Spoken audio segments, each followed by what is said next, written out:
మీ దాసునికి సంయోచితమైనటువంటి జ్ఞానమును, పరిశుద్ధాత్మ దేవుని ప్రేరణను, మీ మాటలు చెప్పగలిగినటువంటి సామర్థ్యమును నాకు దయచేసి నాకు తోడుగా ఉండి నాలో ఉండి మీరే మాట్లాడమని మీ మాతీ గారు రాసినటువంటి సువార్త కదా. అది క్రొత్త నిబంధన అనేటువంటిది అప్పటికప్పుడు వచ్చిందా, లేకపోతే క్రీస్తు పూర్వం అనేటువంటి దాంట్లో కొత్త నిబంధన గురించి ఏమైనా రాయబడిందా? ఈ క్రొత్త నిబంధనలో ప్రారంభ పుస్తకం ఏది? ఈ ప్రారంభ పుస్తకం అనేటువంటిది ఎవరికి రాయబడింది? ఈ ప్రారంభ పుస్తకం సువార్తల్లో సువార్త ఒకటే, కానీ నలుగురు రాశారు. సువార్త అనేటువంటిది ఒకటి, కానీ ఎందరు రాశారు? నలుగురు రాశారు. నలుగురు రాసిన ఒక్క సువార్తే ప్రకటించారు. ఇది మాత్రం మీరు నోటెడ్ చేసుకోవాలి. అంటే నలుగురు రాశారు. నలుగురు రాసిన సువార్త మాత్రము ఒకటి బేస్ ఉంది. దాన్ని మాత్రం మీరు జాగ్రత్తగా పరిశీలన చేయాలని ప్రభు పేరట మీకు మనవి చేస్తున్నాను. మరి పుస్తకాలు ఎలా రాయబడినటువంటి తీరు ఎలాగున్నా కానీ పరిశుద్ధాత్మ ప్రేరణ చేత మాత్రమే లేఖనాలు రాయబడినవన్న సంగతి మనం గ్రహించాం. ప్రారంభం ముఖ్యంగా మత్తయి గారు ప్రారంభంలో సువార్త రాస్తూ ఎవరికి రాశాడు? అసలు సువార్త అనేటువంటిది మత్తయి గారు ఎవరికి రాశాడు? ఈ మత్తయి గారు సువార్త ప్రారంభంలోనే ఎందుకుంది అసలు అని అంటే, మత్తయి గారు అపోస్తలుల్లో ఒకరు. నెక్స్ట్ యోహాను గారు కూడా అపోస్తలుల్లో ఒకరు. నలుగురు ఒకటే సువార్త రాశారన్నాను కదా. నలుగురు ఒక సువార్త రాసిన ఇద్దరు అపోస్తలులు, ఇద్దరేమో మరి దేవుని చేత పిలువబడి దేవునికి పని చేయడానికి వచ్చిన శిష్యులు. ఇది గమనించాలి. మత్తయి గారు యోహాను గారు అపోస్తలులు అనమాట. అంటే అపోస్తలులు. మార్కు గారు లూకా గారు అపోస్తలులు కాదు. ఇది మాత్రం మనసులో పెట్టుకోండి. ఇప్పుడు మత్తయి గారు సువార్త ఎవరి కొరకు రాశాడంటే యూదులకి రాశాడు. ఎవరికి రాశాడంటే యూదులకి రాశాడు. ఎందుకు యూదులకు రాశాడని మనం ఎలాగా అర్థం చేసుకోగలుగుతామంటే, ఇప్పుడు మత్తయి సువార్తలోనికి మనం వెళ్దాం. ఒకసారి మొదటి అధ్యాయము ఒక మాటను మనం చదువుకుందాం. మత్తయి గారు రాసినటువంటి సువార్త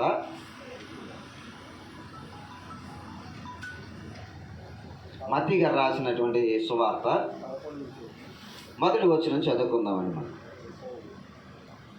మొదటి వచనం చదువుకుందాం. అబ్రహాము కుమారుడగు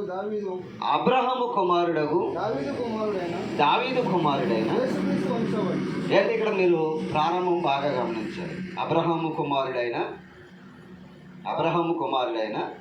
దావీదు కుమారుడైన యేసుక్రీస్తు వంశవళి. ఇప్పుడు అబ్రహాం అంటే ఎవరు తెలుసు?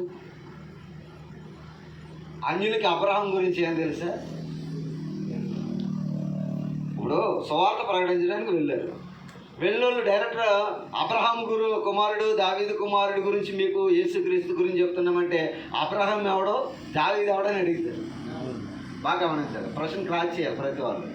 అంటే అబ్రహాం ఎవడో దావీదు ఎవడో యేసుక్రీస్తు అంటే ఎవరో అంటారు.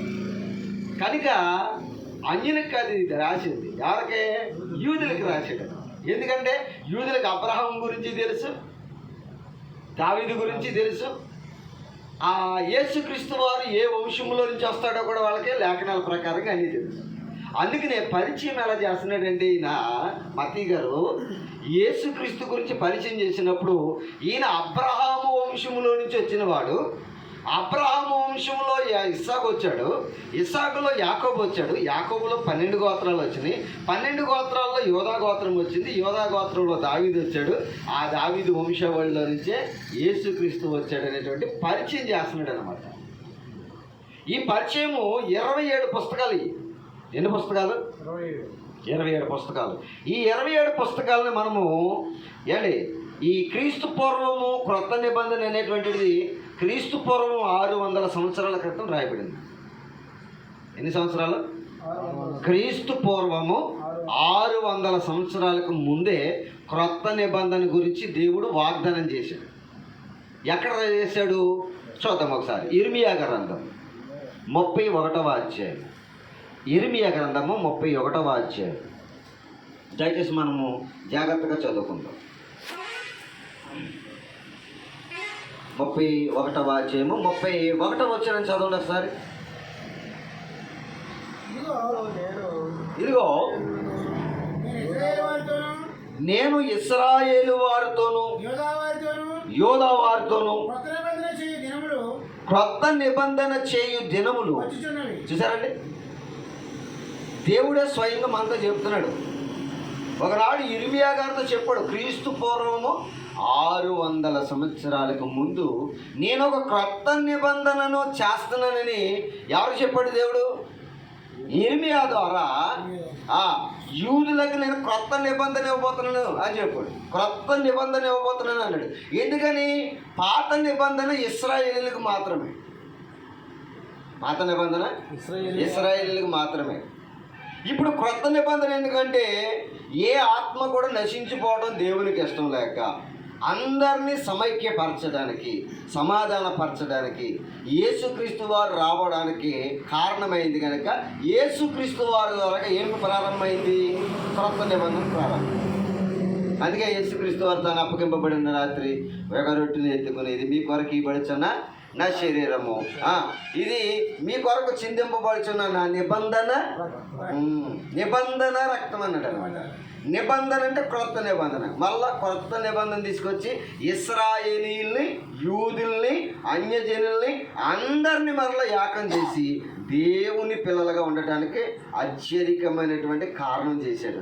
లేకపోతే మనం అందరం కూడా నశించిపోతాం. మనమందరం ఎవరు?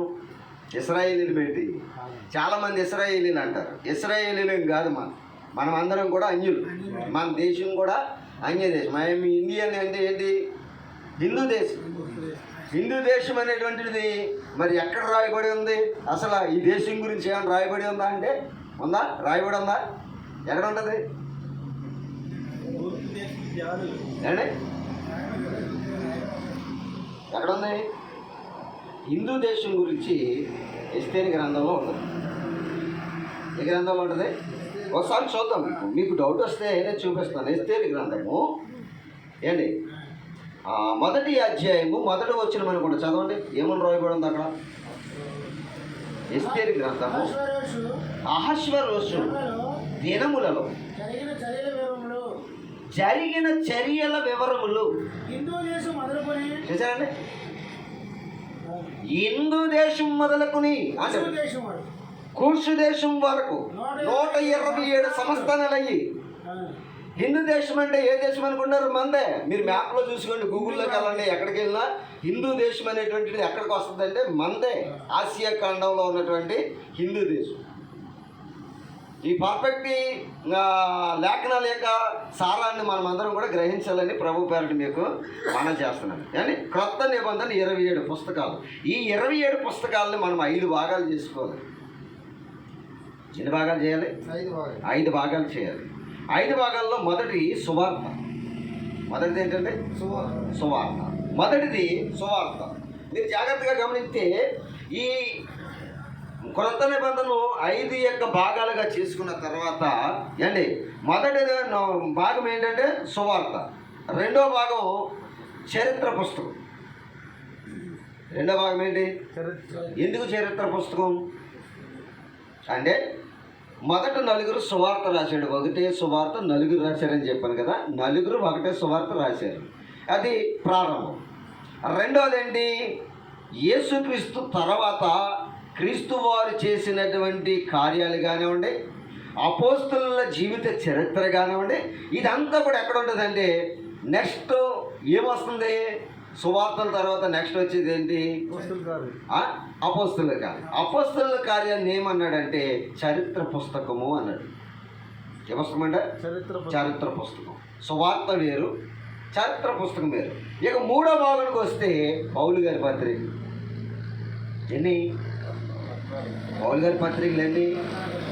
కొంతమంది 13 అంటారు, కొందరేమో 14 అంటారు. ఎందుకంటే అపోస్తలుడైన పౌలు గారు హెబ్రీ పత్రిక ఆయన రాయలేదు, ఎవరి చేత రాయించారనేటువంటి ఒక అపోహ బాగా గమనించారు. కానీ ఏదేమైనా పేరు ఎవరిది? పౌలు గారిదే ఉంది. కాబట్టి ఎవడేమన్నా కానీ మనం ఏం డిసైడ్ అయిపోవాలంటే బైబిల్లో ఏదైతే వాస్తవం చెప్తుందో దాన్నే మనం నమ్మాలి, బేస్ చేసుకోవాలి.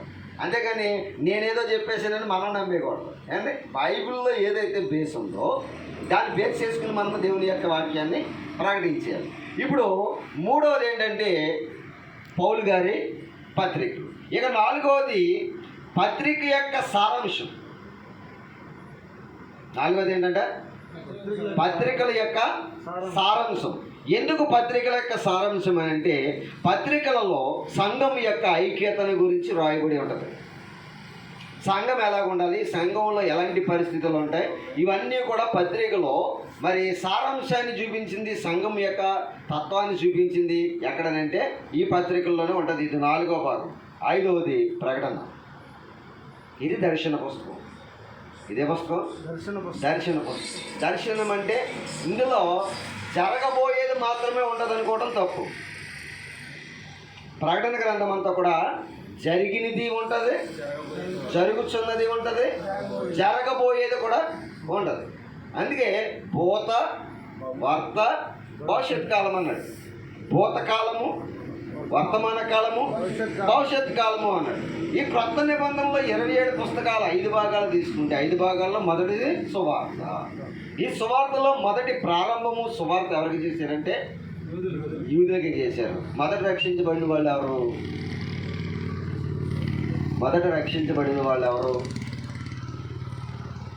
ఎవరు రక్షించబడ్డారు? యేసుక్రీస్తు వారి సువార్తలో మొదట రక్షించబడిన వాళ్ళు ఎవరు? ఏలే యూదులే. డౌట్ ఎందుకు? డౌట్ పడకూడదు. మనం ఎప్పుడు కూడా వాక్యాన్ని బాగా పరిశీలన చేయాలి. ఎందుకంటే పెంతెకోస్తు పండుగ దినం వచ్చినప్పుడు యూదులందరూ కూడా ఆయా దేశాల్లోనికి చెదిరిపోయిన వాళ్ళందరూ కూడా యేసుప్రభువు వారు చనిపోయి 40 దినాలు మనుషులకు అగపడి లేచిన తర్వాత ఆ తర్వాత వెళ్ళిపోయాడు. ఎన్ని రోజులు ఉన్నాడు భూమి మీద? ఎన్ని రోజులు ఉన్నాడు యేసుప్రభువు వారు భూమి మీద? తిరిగి లేచిన తర్వాత ఎన్ని దినాలు ఉన్నాడు? 40 దినాలు ఉన్నాడండి భూమి మీద. ఎన్ని దినాలు? మీకు దాని చరిత్ర చెప్పాలంటే మీరు ఒకసారి చూడండి అపోస్తల కార్యాలు. ఎందుకంటే డౌట్ ఉండకూడదు, మనం అంతా క్లారిటీ చేసుకోవాలి. అపోస్తల కార్యాలు 1వ అధ్యాయము చూస్తారు ఒకసారి. అపోస్తల కార్యాలు 1వ అధ్యాయము 1 నుండి కొన్ని వచనాలు చదవండి. అపోస్తలుల కార్యాలు చదువుతారా? 1వ అధ్యాయము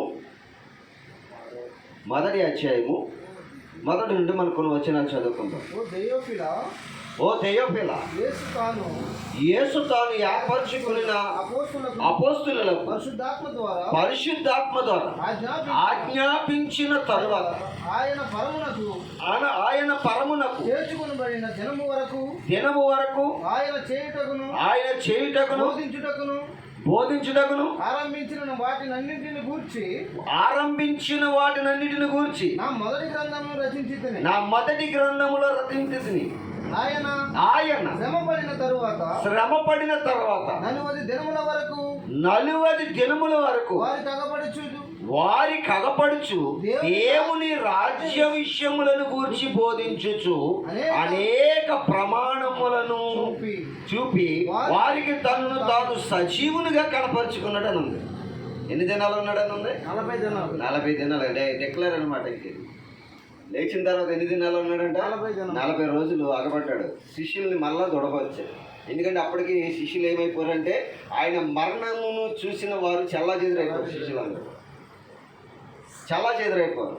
మరలా వాళ్ళు చెల్లాచెదురైపోయినప్పుడు మళ్ళీ ఏం చేశాడంటే నేను దేవుని కుమారుని, నేను దేవుని దగ్గరికి వెళ్ళిపోతున్నాను, మనమందరం మరలా దేవుని దగ్గరికి వెళ్ళాలి, మీరు చెదిరిపోకండి, అభ్యంతర పడకండి, నా గురించి కానీ దేవుని గురించి కానీ అభ్యంతర కారణాలుగా ఉండకండి, మీరు దేవుని పనిని చేయండి, మీకు దేవుని రాజ్యంలో స్థానం ఉంటుందని పేతురు గారిని బలపరుస్తూ మొదటి ప్రారంభ సంఘాన్ని నువ్వే కడతావన్నాడు. ఇప్పుడు పేతురు గారు యేసుక్రీస్తు వారు లేచిన తర్వాత ఆయన 40 దినాలు ఆయనతో పాటు ఉన్న తర్వాత ఆయన వెళ్ళిపోయినప్పుడు ఆయన ఆరోహణమైపోతున్నప్పుడు ఆయన కళ్ళారో చూశారు. మేఘం ఒకటి వచ్చి ఆయన్ని తీసుకుపోయింది. ఈ తీసుకుపోతున్నప్పుడు చూసిన వీరు దేవుని సువార్త కొరకు ప్రకటించడానికి పరిశుద్ధాత్మ ప్రేరణ కొరకు, పరిశుద్ధాత్మ రాక కొరకు ఎదురు చూస్తున్నారు అపోస్తలులందరూ కూడా. ఈ అపోస్తలులందరూ కూడా ఒక మేడగదిలో కూర్చున్నారంట. అప్పుడు ఏ పండుగ అంటే పెంతెకోస్తు పండుగ. పెంతెకోస్తు అంటే ఏంటి? పెంతెకొస్తు అంటే ఏంటి? పండగ అనేటువంటి దాన్ని ఎలాగొచ్చింది అని అంటే, ఈయన 40 దినాలు ఉన్నాడు కదా, 50వ దినం పెంతెకొస్తు. అది ఈయన వెళ్ళిపోయిన 10 దినములకు ఎవరు వచ్చారు? పరిశుద్ధాత్మ వచ్చాడు. అది పెంతెకొస్తు పండుగ దినం అని పెట్టారు అక్కడ. సంఘానికి పెట్టకూడదు ఈ పేరు.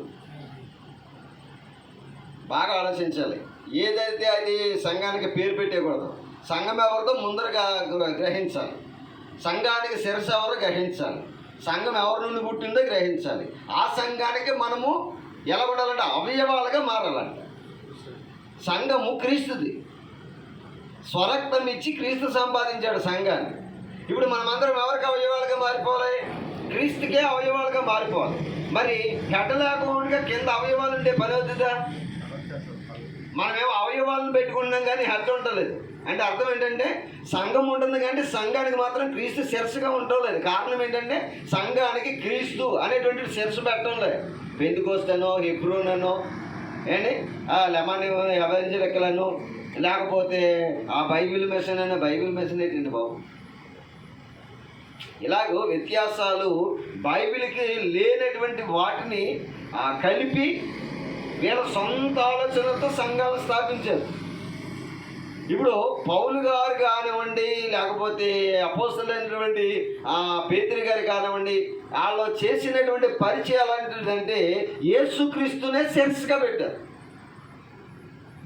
యూదులందరినీ రక్షించడానికి యేసుక్రీస్తు యొక్క గొప్పతనాన్ని యూదులు చాలామంది నమ్మరండి.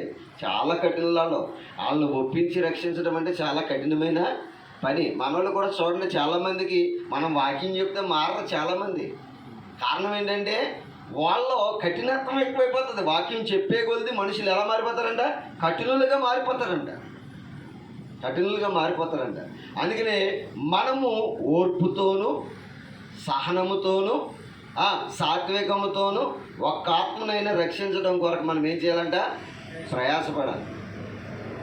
ఈ క్రొత్త నిబంధన అనేటువంటి దాన్ని మత్తయి గారు యూదులకి రాయడానికి కారణం ఏంటంటే యూదుల్లో యేసుక్రీస్తు మీద నమ్మకం లేదు. అందుకే రాశాడు. మరి బాబు, మీరు చిలువ వేసింది, మీరు చంపేసింది ఎవరన్నా తెలుసా? సాక్షాత్తు దేవుణ్ణేరా బాబు. ఆయన మీ పాపుల రక్షణ కొరకు వచ్చాడు. ఆయన మిమ్మల్ని పాపం నుండి విమోచించడం కోసం వచ్చాడు. అలాంటి రక్షకుడిని మీరు ఏం చేశారు? విసర్జించేశారు, చంపేశారు మీరు.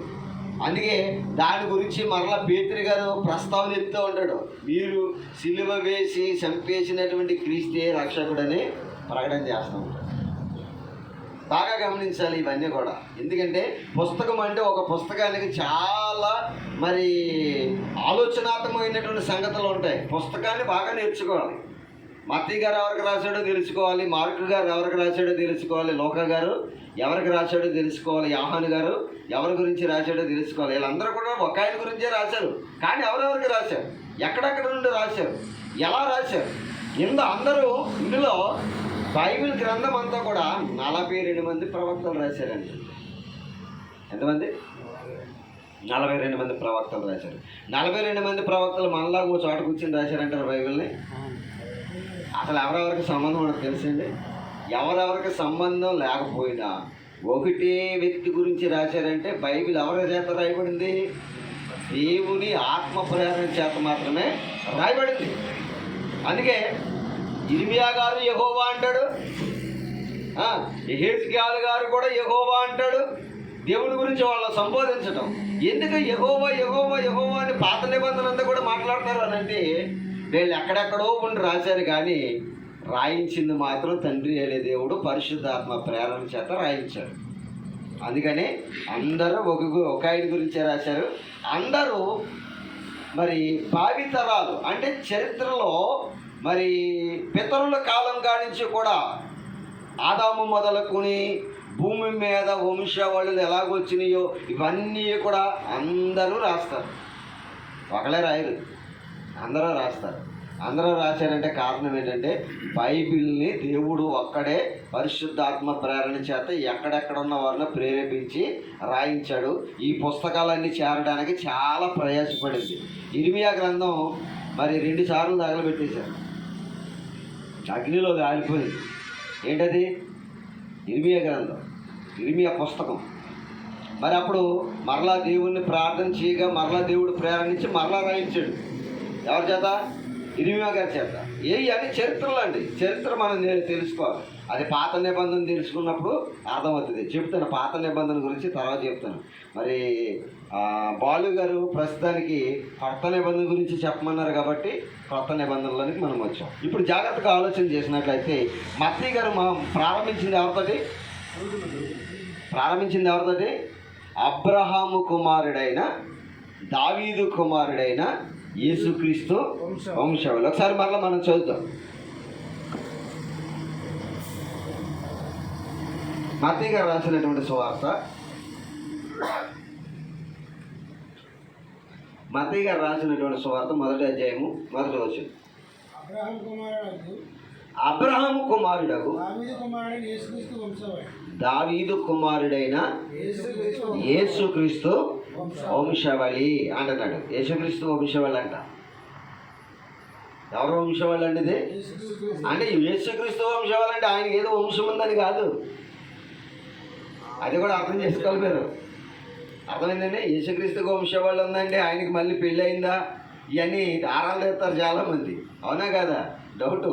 ఇవన్నీ యేసుక్రీస్తుకు పెళ్ళి అయిందా వంశావళి ఉండడానికి అంటారు. కాదు, ఆయన ఏ వంశంలో నుంచి వచ్చాడో చెప్పడానికి ఇది.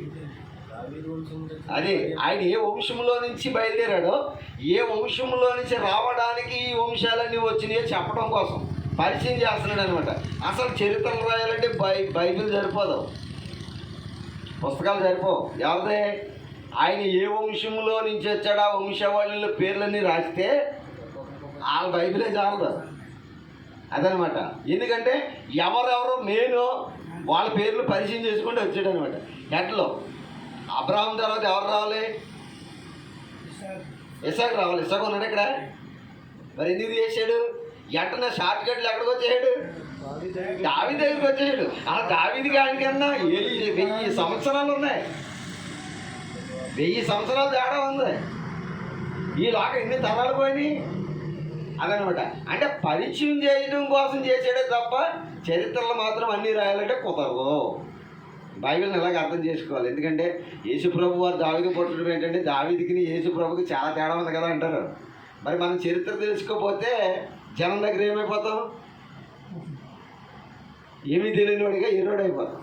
అందుకని ముందర చరిత్ర తెలుసుకోవాలి. చరిత్రలో దావీదుని ఎందుకు పరిచయం చేశాడంటే దావీదు ఒక ఉన్నతమైనటువంటి స్థాయిలో ఉన్నాడు. ఫస్ట్లో మొదట విశ్వాసులకు తండ్రిగా అబ్రహాం పిలువబడ్డాడు. తర్వాత ఇశ్రాయేలులకి ఒక కింగ్డమ్ రాజుగా దావీదు ఉన్నాడు. అంటే వీళ్ళ పెద్దోళ్ళందరూ కూడా పరిచయస్తులు కనుక, దేవుని దృష్టిలో ఉన్నతమైన వారు, సమాజానికి పరిచయస్తులు కనుక యేసుక్రీస్తు వారు ఏ వంశంలో నుంచి వచ్చాడో దాన్ని పరిచయం చేస్తున్నాడు. అది అబ్రహాం అంటే అందరికీ తెలుసు. ఎందుకని? దేవుడు మొదట పిలిచింది ఎవరినంటే అబ్రహాముని. యూదులందరికీ తెలుసు అబ్రహాముని దేవుడు పిలుచుకున్నాడు, ఆయన నుంచి వంశావళులు వచ్చినాయి అన్న సంగతి యూదులందరికీ కూడా తెలుసు. తర్వాత రాజు ఎవరునంటే సౌలు తర్వాత రెండవ రాజు ఎవరు? దావీదు. రెండవ రాజు ఎవరు? దావీదు. మూడవ రాజు ఎవరు? సొలొమోను. మొదటి రాజు సౌలు, రెండవ రాజు దావీదు, మూడవ రాజు సొలొమోను. ఈ సొలొమోను వీళ్ళ ముగ్గురు రాజుల కాలంలో ఐక్య రాజ్యం, యూదులు 12 గోత్రాలు కలిసి చేయబడినటువంటి రాజ్యం ఐక్యరాజ్యం అంటారు. ఐక్యరాజ్యము ఎందరు రాజులు వెళ్ళారంటే 3 రాజులు వెళ్ళారు. మొదటి రాజు సౌలు, రెండవ రాజు దావీదు, మూడో రాజు సొలొమోను. ఈ సొలొమోను తర్వాత తన కుమారుడైన రెహబాము వచ్చాడు. రెహబాము వచ్చిన తర్వాత యూదులను ఇశ్రాయేలీలను డివైడ్ అయిపోయారు. 12 గోత్రాలు ఒకటి, 2 గోత్రాలు ఒకటి. 2 గోత్రాలు ఎవరనంటే యూదులను బెన్యామీనీలు. బెన్యామీనీలు యూదులను కలిపి ఏ గోత్రం అన్నారంటే యోధా గోత్రం అన్నారు. ఉన్న 10 గోత్రాలను ఏమన్నారంటే ఇశ్రాయేలీల గోత్రం అన్నారు. అంటే ఇశ్రాయేలీలు 10 గోత్రాలు వారు.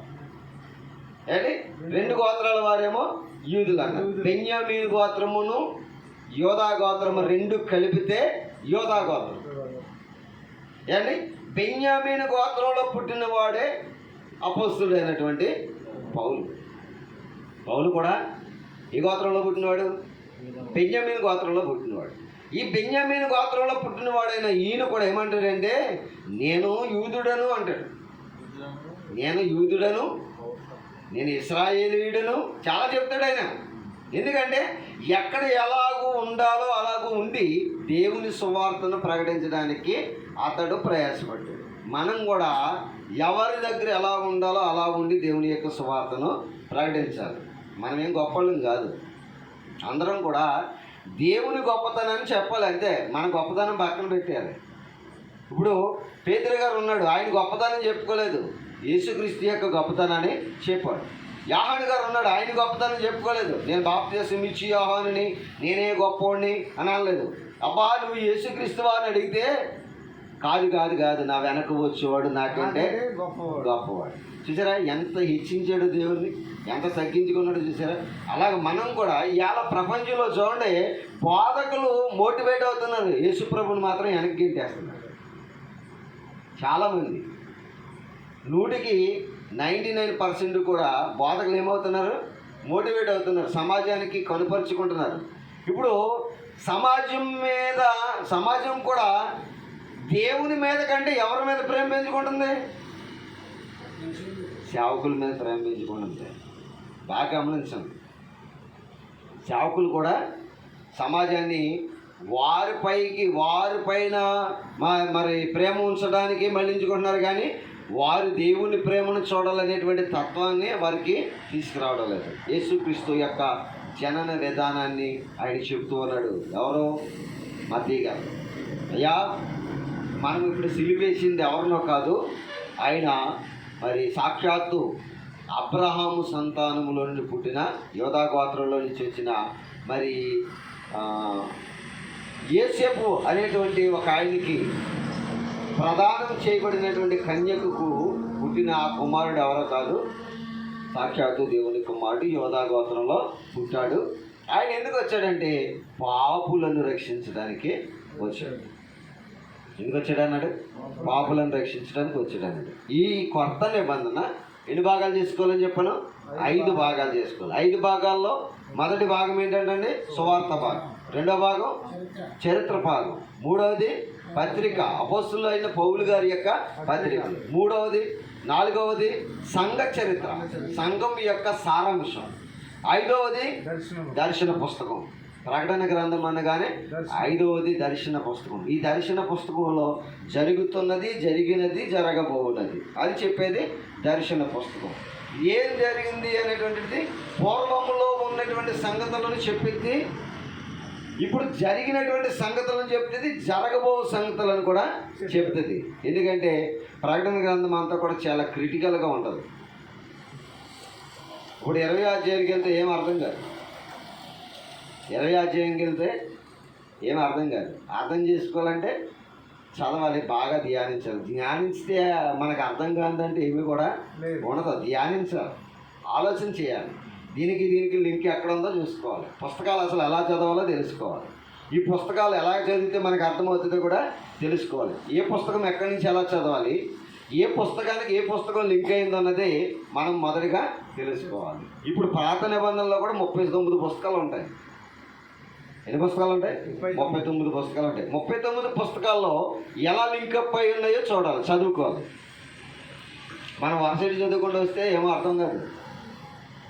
ఏ గ్రంథానికి ఏ గ్రంథం లింక్ అయ్యి ఉందో, ఎవరి చరిత్ర ఎక్కడ ఉంటుందో, ఈ చరిత్రకు పుస్తకాలు ఎక్కడ కనెక్ట్ అవుతాయో మనం చూసుకోవాలి. అలా చూసుకుని చదివితే చాలా ఈజీగా అర్థమైపోద్ది బైబిల్, చాలా ఈజీగా. అంత ఈజీగా మనం అర్థం చేసుకోవాలంటే మొదట చరిత్రలు మనం తెలుసుకోవాలి.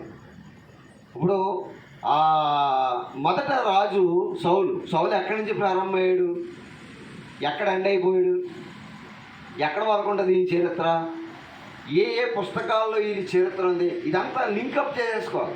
లింకప్ చేసుకుని మనం జాగ్రత్తగా చదివితే ఎక్కడ ప్రారంభమయ్యాడు, ఎక్కడ ఎండ్ అయిపోయాడు అనేటువంటిది ఆయన చరిత్ర అంతా కూడా మనకు అర్థమైపోతుంది. ఆయన ఫ్యామిలీ ఏంటి, ఆయనకు ఆ పతనం ఎలా జరిగింది, ఇదంతా కూడా మనకి అర్థమైపోతుంది. అలాగే మరి సొలొమోను, దావీదు ఎక్కడి నుంచి ప్రారంభమయ్యారు, ఎక్కడ దాకా ఉన్నారు, ఇలాగా వీళ్ళు ఎక్కడెక్కడ చరిత్ర, వీళ్ళ పుస్తకాలు ఎక్కడెక్కడ రాయబడి, ఎవరు ఎన్ని పుస్తకాలు రాశారు, ఇవన్నీ కూడా చదువుకుంటే బైబిల్ని మనం ఈజీగా మరి సంపాదించుకోవచ్చు, జ్ఞానాన్ని సంపాదించుకోవచ్చు. ఎదట వారి తప్పుడు బోధలోనికి మనం వెళ్ళిపోవడానికి అవకాశం కూడా ఉంటుంది. అందుకని క్రొత్త నిబంధన అనేటువంటిది ఎన్ని భాగాలు చేసుకోవాలని చెప్పండి? 5 భాగాలు చేసుకోండి. 5 భాగాల్లో ఎలా చదవాలంటే సువార్తలు వేరు, సువార్త ఒకటే కదండి. సువార్త అంటే ఏంటి? సువార్త అంటే ఏంటి? మీకు పోయిన వారం కూడా చెప్పాను ఇది. మరణ, సమాధి, పునరుత్థానం. మరణ, సమాధి, పునరుత్థానం. దీన్నే యేసు ప్రభు గురించి మనం చెప్పాలి. ఆయన ద్వారాగా మరణములోనేమో పాపాన్ని హతమార్చేసినటువంటి స్థితి ఉంటుంది. అంటే సమాధి చేయబడిన లేపిన దాంట్లోనేమో పునరుత్థానం ఉందన్నది మనకు తెలియజేస్తుంది దేవుని ద్వారా. ఏమండి మరలా ఆయన సమాధి గెలిచిన దాంట్లో మనకు రక్షణ అనుభవం ఉందనేటువంటి దాని గురించి మనకి తెలియజేస్తుంది. పాపక్షమాపణ, విమోచన, రక్షణ, ఈ 3 కూడా యేసుక్రీస్తు మరణ పునరుత్థానంలో ఉన్నదన్నదే సువార్త. ఈ సువార్త నలుగురు ఒకే రీతిగా ప్రకటించారు. వేరువేరుగా ఎవరికి ఎలా ప్రకటించాలో అలా ప్రకటించారు. మత్తయి గారేమో యూదులకు చెప్పాడు. మార్కు గారు ఎవరికి చెప్పాడో తర్వాత మాట్లాడుకుందాం దాని గురించి. మార్కు గారు ఎవరికి చెప్పాడో అంటే లోకా గారు ఎన్ని పుస్తకాలు రాశాడు? లోకా గారు అంటే 2 పుస్తకాలు రాశాడు. ఒకటి లూకా సువార్త, 2 అపోస్తలుల కార్యాలు. అపోస్తలుల కార్యాలు ఎవరు రాశారంటే లూకా గారే రాశాడు. ఆయన డాక్టర్ గారు. ఎందుకంటే అపోస్తలుల కార్యాలు లూకా గారు ఎందుకు రాశాడంటే వాళ్ళతో తిరిగినప్పుడు చరిత్ర రాశాడు అక్కడ. లూకా గారు మొదటేమో సువార్త రాశాడు, రెండోదేమో చరిత్ర రాశాడు. యేసుక్రీస్తు వారు అపోస్తలులు ద్వారా జరిగినటువంటి చరిత్ర రాశాడు అనమాట. ఇప్పుడు ఈ చరిత్ర కూడా మనం తెలుసుకుంటే యేసుక్రీస్తు వారితో తిరిగిన శిష్యులు ఏం చేశారు, యేసుక్రీస్తు వారు ఏం చేశారు, అన్నీ కూడా మనకి క్లారిటీగా అర్థమవుతుంది. 5 భాగాల్లో పత్రిక పాఠంలో ఏముంది, పత్రిక పాఠంలో ఏముంది, చరిత్ర పుస్తకాల్లో ఏముంది, సువార్తలో ఏముంది, దర్శన పుస్తకంలో ఏముంది, సంఘంలో ఏముంది. ఇది పరిచయంలో ముందుకెళితే మొదట సువార్తల్లో ఏముందో తెలుసుకుంటే తర్వాత చరిత్రలో ఏముందో మనకు అర్థమవుతుంది. చరిత్ర తెలుసుకుంటే పత్రికల్లో ఏం రాశాడో మనకే అర్థమవుతుంది. పత్రికలు తెలుసుకుంటే సంఘంలో ఏముందో మనకే అర్థమవుతుంది. సంఘం గురించి తెలుసుకుంటే దర్శన పుస్తకంలో ప్రారంభం ఏంటి, జరుగుతున్నది ఏంటి, జరగబోన్నది ఏంటో మనకి క్లారిటీ వస్తుంది. ఇలా చదువుకోవాలి. బైబిల్ అంతా క్రమంగా చదువుకుంటే ఎక్కడెక్కడ మనం లింకప్ చేసుకోవాలో మనం ఈ కొత్త నిబంధనలో కూడా మత్తయి సువార్త చదువుతున్నప్పుడు దేనికి లింకప్ అయింది ఇలా చదువుతాం. మత్తయి గారు సువార్త రాశాడు, యూదులకు రాశాడు. యూదుల చరిత్ర మనకి ఎక్కడ దొరుకుతుంటుంది, ఎక్కడ దొరికింది? అపోస్తలుల కార్యాల్లో. వాళ్ళ మనసు ఏంటో, వాళ్ళ తత్వాలు ఏంటో ఎక్కడ దొరికింది? చరిత్ర అన్నది ఎందుకే చరిత్ర పుస్తకం ఉంటారు దాన్ని. ఇప్పుడు మత్తయి సువార్త రాస్తున్నప్పుడు, మత్తయి గారు సువార్త చదువుతున్నప్పుడు అపోస్తలుల కార్యాలను కూడా టచ్ చేసుకోవాలి. మార్కు సువార్త చదువుతున్నప్పుడు అపోస్తలుల కార్యాలను కూడా టచ్ చేసుకోవాలి. లూకా సువార్త చదువుతున్నప్పుడు అపోస్తలుల కార్యాలు టచ్ చేసుకోవాలి. యోహాను సువార్త చదువుతున్నప్పుడు అపోస్తలుల కార్యాలు టచ్ చేసుకోవాలి, పత్రిక పాఠాలు టచ్ చేసుకోవాలి, ప్రకటన గ్రంథం టచ్ చేసుకోవాలి. ఎలా చదివితే ప్రకటన గ్రంథం రాసింది యోహాను గారే, యోహాను రాసిన 3 పత్రికలు రాసింది యోహాను గారే, యోహాను సువార్త రాసింది కూడా యోహాను గారు. యేసుక్రీస్తు వారు ఆ కుడి రొమ్మున ఆనుకున్నటువంటి శిష్యుడు అనమాట. ఆయన రొమ్మున ఆనుకుని ఉన్నాడని ఉంటుంది కదా. ప్రియమైన శిష్యుడు అంటే ఎవరు అనుకుంటున్నారు? యోహాను గారు. జబదయి కుమారుల్లో ఒకడైన యోహాను గారు. యోహాను, యాకోబు అనేటువంటి 2 సహోదరులు ఉంటారు. ఈ సహోదరులిద్దరిలో యోహాను చాలా యేసుక్రీస్తు చేత ప్రేమించబడిన వాడు. యేసుక్రీస్తు అంటే చాలా ఇష్టం కలిగినటువంటి వాడు. ఈ యోహాను 3 పత్రికలు రాశాడు, ఒక సువార్త రాశాడు, ఒక మరి దర్శన గ్రంథాన్ని రాయగలిగాడు. దర్శన గ్రంథంలో చాలా అద్భుతమైన సంగతులు రాయగలిగాడు. ఆ భాగ్యం ఎవరికి దక్కిందంటే యాహాను గారికి మాత్రమే దక్కింది. కారణం ఏంటంటే యాహాను గారికి మరి యేసు ప్రభు గారికి ఉన్నటువంటి ఆ బంధం చాలా గొప్పదనమాట. ఎన్నో విషయాలు చెప్పుంటాడు దగ్గర ఉన్నప్పుడు. అందుకనే ఆయనకి ఈయనకి మంచి మరి కనెక్టింగ్ ఉంది కాబట్టి ఆయన ఏం చేశాడంటే చాలా విషయాలు యాహాను గారికి చెప్పాడు. అందుకనే దర్శి గ్రంథం చాలా చక్కగా ఆయన రాయగలిగాడు. ఇవన్నీ కూడా చరిత్ర పుస్తకాల్లో బైబిల్ని బాగా చదవడం నేర్చుకోవాలి, ఎలా చదవాలో నేర్చుకోవాలి. ప్రారంభంగా మనం ఏదో పేపర్ చదువుకున్నట్టు చదువుకుంటూ వెళ్ళిపోతే బైబిల్ ఎప్పటికీ కూడా అర్థం కాదు. మనం ఏం చేస్తామంటే ఓ పుస్తకం చదువుకున్నట్టు ఓ పేపర్ చదివినట్టు చదువుకుంటూ వెళ్ళిపోతాం. ఎందుకంటే పేపర్ చూడండి, మెయిన్ హెడ్లైన్లన్నీ చదువుకుంటూ వెళ్ళిపోతాం. పలానా చోట ఇది, పలానా చోట ఇది అని హెడ్లైన్ చదువుకుంటూ వెళ్ళిపోతాం. అలాగే బైబిల్ కూడా ఏం చేస్తామంటే లోకా సువార్త, మత్తయి సువార్త, మార్కు సువార్త, లోకా సువార్త, యోహాను సువార్త ఇలా చదువుకుంటూ వెళ్ళిపోతే ఏమర్థం అవుతుంది? అర్థం అవుతాం. అసలు వాటిల్లోనికి వెళ్ళాలి. ఇది ఎందుకు రాశారు, ఎవరు రాశారు, ఈ రాసిన వాడు ఎవరు అని అంటే మత్తయి గారు. మత్తయి గారు ఎవరు? ఆయన చరిత్ర ఏంటి? ఒక సుంకపు మెట దగ్గర కూర్చుని సుంకమును వసూలు చేసుకునేవాడు. సుంకం అంటే పన్ను, ట్యాక్స్ అనమాట. ఈ ట్యాక్స్ వసూలు చేసుకునే వ్యక్తి సుంకపు గుట్ట మెట్ట దగ్గర కూర్చున్నాడంట. యేసు ప్రభు పిలిచాడు, మత్తయ్య నువ్వు నాతో వస్తావని అడిగాడు. సరే ప్రభు వస్తానని అవన్నీ విడిచిపెట్టేసి వెళ్ళిపోయాడు. పరిచర్యలో పాలుభాగస్తుడయ్యాడు. అపోస్తులత్వం పొందాడు. అపోస్తులత్వం పొందిన తర్వాత యేసుక్రీస్తు గురించి గొప్పగా రాయడానికి గొప్ప భాగ్యం అతడు పొందుకున్నాడు. అలా రాశారు. మనం ప్రకటించడానికే మనకు భాగ్యం దొరికింది. వాళ్ళు రాసిన పుస్తకాలను మనము ప్రకటించడానికి భాగ్యం దొరికింది, వినడానికి కూడా భాగ్యం దొరికింది. వినడం వల్ల మనకి విశ్వాసం కలిగింది. ఆ విశ్వాసం సంపాదించుకోవడం వల్ల మనకి గొప్ప రక్షణ దొరికింది. ఆ రక్షకుడు ఎలా వచ్చాడో ఏంటో హిస్టరికల్ ఇదే. మత్తయి సువార్తలో చాలా, ఈ పుస్తకాలన్నీ కూడా చెప్పాలంటే చాలా టైం పడుతుంది. మనం పరిచయం చేసుకుంటున్నాం అంతే. మత్తయి గారు అనేటువంటి వాడు ఎవరనంటే ఒక సుంకపు పన్ను వసూలు చేసుకునేటువంటి వ్యక్తి. ఇతడు క్రీస్తు ద్వారాగా పిలువబడి అపోస్తలత్వం పొందాడు. అపోస్తలత్వం పొందిన ఈయన యేసుక్రీస్తు చనిపోయిన తర్వాత మత్తయి సువార్తను రాశాడు. ఈ మత్తయి సువార్త ఎవరికి రాశాడంటే యూదులకు రాశాడని తెలుసుకోవాలి. చాలామందికి అర్థం కానిది ఏంటంటే సువార్త అని చదువుకుంటూ వెళ్ళిపోతారు. అది ఎవరికి రాశారు చెప్పరు. ఎవరికి రాశారు? ఇప్పుడు మనకు అర్థమైందిగా. ఎవరికి రాశాడు? ఈయన యూదులకి రాశాడు. మరి మొదట రక్షణ పొందిన వారు ఎవరు? యూదులే. ఎందుకంటే అపోస్తల కార్యాలు ఉండదు. అందుకే మీకు చెప్పాను, మత్తయి సువార్త చదివితే ఏ సువార్త ఏది చదవాలి? అపోస్తల కార్యాలు చదవాలి. మార్కు సువార్త చదివితే అపోస్తల కార్యాలు చదవాలి. లోకా సువార్త చదివితే అపోస్తల కార్యాలు చదవాలి. యోహాను సువార్త చదివితే అపోస్తల కార్యాలు చదవాలి.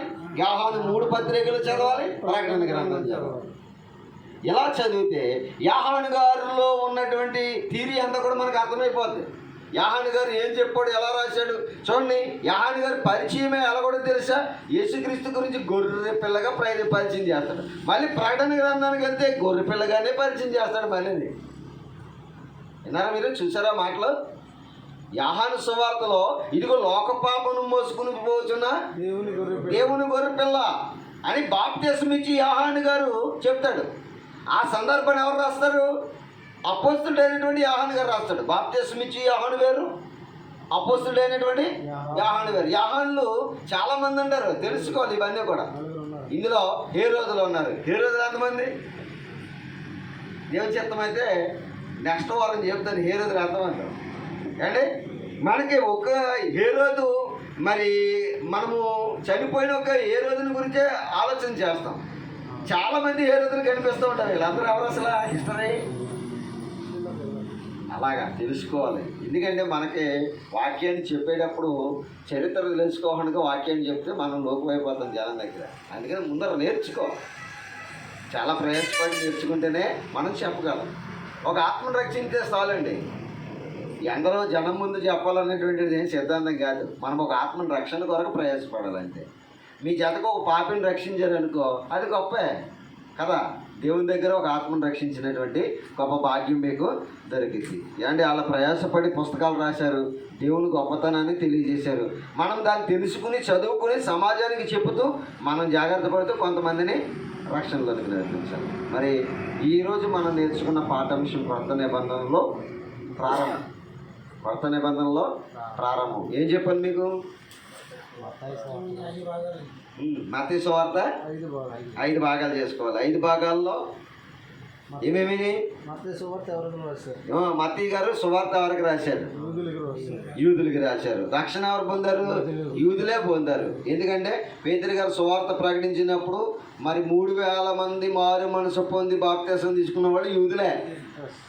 ప్రారంభ సంఘం అందరూ కూడా ఎవరు అనుకున్నారు? యూదులే. చెదిరిపోయిన వాళ్ళు కూడా ఎవరు అనుకున్నారు?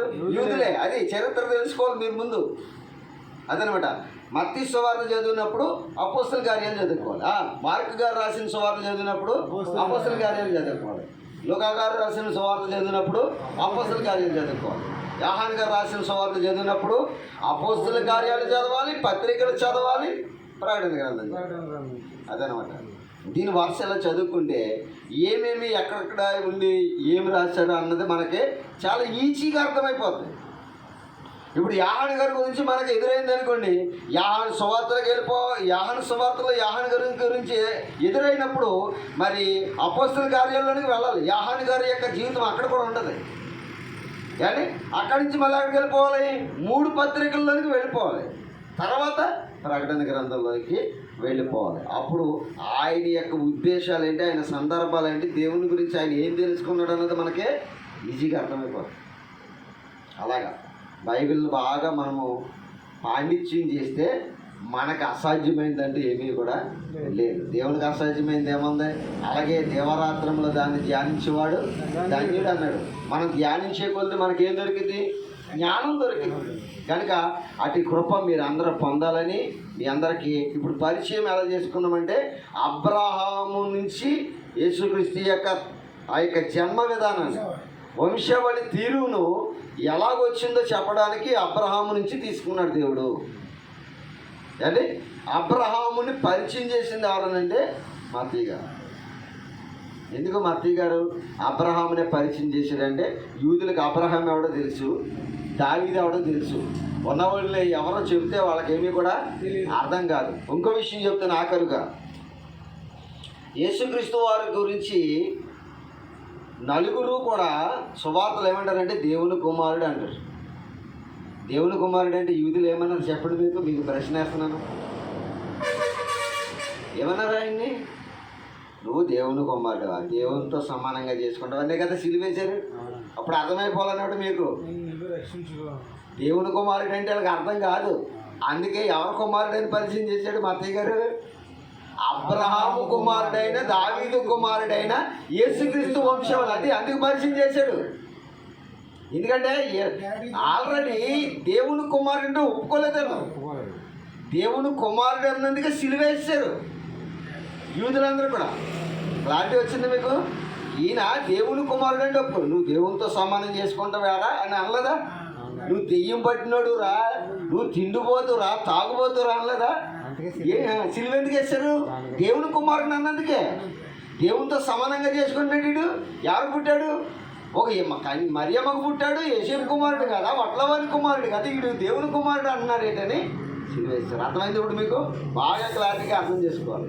అందుకు సిలువేశారు కాబట్టి మత్తయి గారు ఎలా పరిచయం చేశాడంటే యూదులకి అబ్రహాము కుమారుడైన, దావీదు కుమారుడైన యేసుక్రీస్తు వంశవాళ్ళని పరిచయం చేశాడు. ఓకేనా? క్లారిటీ వచ్చిందా? కనుక మరి ఇంకా మరి మంచి విషయాలు నేర్చుకుందాం. ఎందుకంటే టైం ఏదో అయిపోతుంది అంటున్నాడు ఆయన, అందుకని నేను ముగిస్తున్నాను. మరి దయచేసి ఏమనుకోవద్దు, ఇంకా క్లారిటీ ఇద్దును కానీ టైం సరిపోతలేదు. మరి బాగా ఆలోచించండి. ఇది మత్తయి గారు ఎవరికి రాశాడు సువార్త? యూదులకి కదండి. యూదులు మరి దేవుని కుమారుడు అంటే యేసుక్రీస్తుని ఒప్పుకోరు కనుక అబ్రహాం నుంచి ఎత్తుకుంటూ వచ్చు, అబ్రహాం ద్వారా పరిచయం చేశాడు. అలాగే అర్థం చేసుకోండి. అలాగే అర్థం చేసుకుని మత్తయి సువార్త చదువుతున్నప్పుడు దేన్ని చదువుకోవాలి? అపోస్తల కార్యాలు చదువుకోండి. అప్పుడు చదువుకుంటే మత్తయి గారు ఏం రాశాడో అపోస్తల కార్యాల్లో మనకి అర్థమైపోతుంది. చరిత్ర అనమాట. చరిత్రలోకి వెళ్ళాలి. ఇక్కడ సువార్తను చదువుకుంటే అక్కడ చరిత్రకు వెళ్ళాలి. చరిత్రకు వెళితే లింకప్ మనకే బాగా అర్థమవుతుంది. అలాగ ఉండాలని దేవుని కృప మీ అందరికీ ఉండాలని దేవుని పేరటి మాటలు నేను ముగిస్తున్నాను. దేవుడి కొద్ది మాటలు మన ఇంట్లో దీవించను గాక.